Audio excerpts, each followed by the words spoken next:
There are different frames and lenses of remembrance, of remembering. When you have a thought that is a thought of like a past life or a different timeline or an existence beyond your own, there's different lenses of observation. From that point of view, you're able to determine whether or not it was you physically being a witness to it, you physically being a bystander to it, or you physically going through it.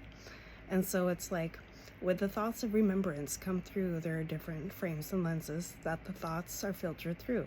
You remember in the context that it was laid down. So for example, the lens of the viewer, like you're watching the movie screen and you're in the audience when the movie plays. And then there's like a lens of the director, being on set, the looker watching as it plays out in front of you. The remembrance of that would be different watching it back on the movie screen. And then the lens of the actor, being the one that is playing out the action. The remembrance of that, watching it back, would be a lot different. So like another example of that is being in the audience at a wedding, being the person performing the ceremony, and being the people actually being married. The same event is shared by many, but is experienced on a very broad level with everyone included.